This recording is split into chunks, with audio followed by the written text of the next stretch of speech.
We're told that big changes require big effort. But for me, it was the small, kind of boring habit that actually stuck and made my days feel better, more intentional, and more grounded. The secret of your future is hidden in your daily routine. I believe this quote to be so true. Sometimes we look for dramatic transitions, thinking our future will be shaped by some massive, defining moment. But in reality, it is the quiet consistency of making your bed every morning, writing 5 minutes a day to complete your book that truly make the change. Most people need consistency more than they need intensity. Intensity makes a good story, consistency makes progress. Every time you choose to act with intention, to get out of bed when you don't feel like it, study for 20 minutes instead of scrolling, you're casting a vote for the person you want to become. Making the bed every day. It's not about the bed. It's about creating a sense of order, control, and discipline even in a small way. No matter how chaotic the day ahead might be, I already completed one intentional act. It taught me discipline without pressure and structure without stress. Even when I'm running really late. No matter what, I always have made my bed and always will make my bed. I vividly remember myself being little and staying in a hotel with my aunt. When I woke up, she had already left the room. But when I got up, I couldn't leave without making the bed. I have no idea how this habit actually started so early, but even though I knew the hotel staff would make the bed, it was just a principle to make it myself. I guess it was the one non-negotiable thing that had to be done no matter what. The 2-minute rule. How does this habit work? It lowers the entry barrier so much that starting a task feels easy, even if continuing it feels hard. It works because momentum often overrides the initial resistance. I think that we all know that some tasks feel heavy before we even start. Writing, cleaning, working out. But I'm sure you've also noticed that after completing such tasks, you feel relief that comes in a feeling proud and good way. So why is it that we can't become motivated to do something that we know will make us feel good afterwards? The short answer is because immediate discomfort often outweighs future rewards in our brain. Rewards. For example, I struggled to find the motivation to write this script for a video, but I realized that once I started and actually wrote a few good sentences, I got into a flow state because here I am filming this video already. Motivation is often a result of action, not a prerequisite. Even a tiny start, like writing a couple good sentences, can change your mental state and unlock that rewarding feeling. Once you feel good about what you've done in those 2 minutes, what's a little bit more, right? It's basically an entry barrier that you have to do the certain task for 2 minutes, and then you can either stop doing it or get into the flow state and continue. Most people think they lack motivation, and really, what they lack is clarity and a small enough starting point. The 2-minute rule should be your starting point. Drinking water first thing in the morning. I do this because I genuinely love water and because it has a lot of benefits, such as rehydration after sleep, increased energy levels, improved cognitive function, support for digestion. How I implemented this habit into my routine, how you can as well. Number 1, obviously, I get up. I find the water cup already set in my room, along with a scrunchie. Then I go to the bathroom, release the negative toxins from my body. Then I put the hair back with a scrunchie, wash my hands, then my face, take out the retainer, sip some water. That's how my morning goes. I feel like most of these habits actually happened unplanned. And of course, before this whole routine thing that I have going right now, I used to mess up a lot. I go to the bathroom and realize, oh, I forgot my scrunchie, so I can't wash my face. Oh, I feel thirsty, so I'll just drink from the tap. Not only did that feel disgusting, but it also wasted a lot of water. I think if you want to build some good beneficial habits that will help in your routine and not just going out of your way type thing that is high effort, we're building those small habits that will make your life easier. You need to focus on what makes you disappointed, put out of your way, and overall is a challenge. That way start to think about what are the behaviors that will simplify your routine and make your life better. This is a habit, but also a hobby. I need you to know that this is coming from a person who used to hate reading, like literally hate it. My mom used to get me all of these books from the library,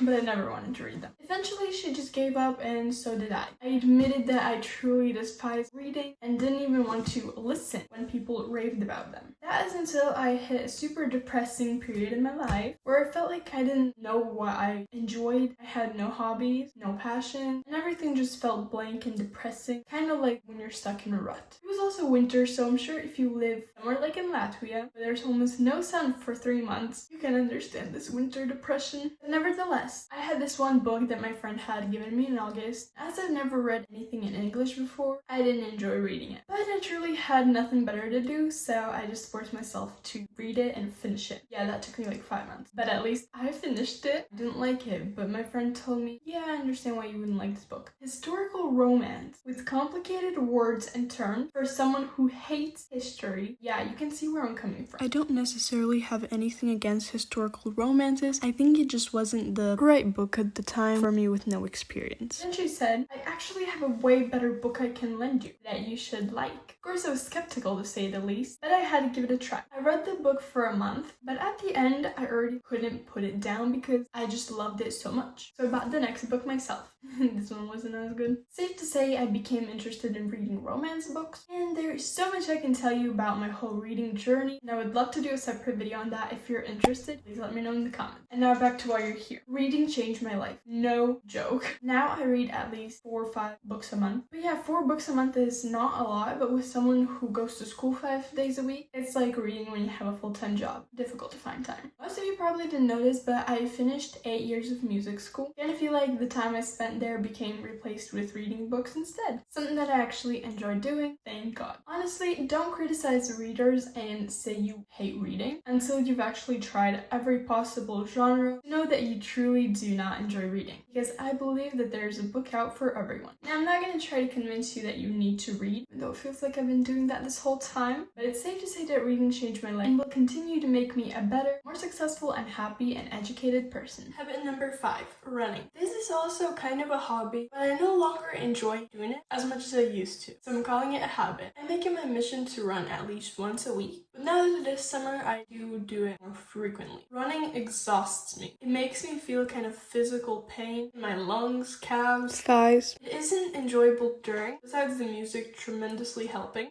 I can't run without music, but it is so rewarding afterward. I run on my hair wash day, because when I run, I sweat like everywhere. But taking that everything shower after a run is so pleasant and totally worth the torture. I also have taken up running as a health need, because I used to have a heart problem. What I've noticed that might just be a coincidence, when I don't go on a run for a while, my heart sometimes just suddenly out of nowhere starts aching a bit. So now I take no chances and go on that run like once a week. Running kind of clears my head really well, and for that reason made my life so much better. But overall, these habits didn't change my life overnight, but they changed who I am day by day. Small actions done with intention became a foundation for something bigger. If you're looking to transform your life, don't wait for the perfect moment. Start small, start now, because the life you want to build is one habit at a time. See you in the next one.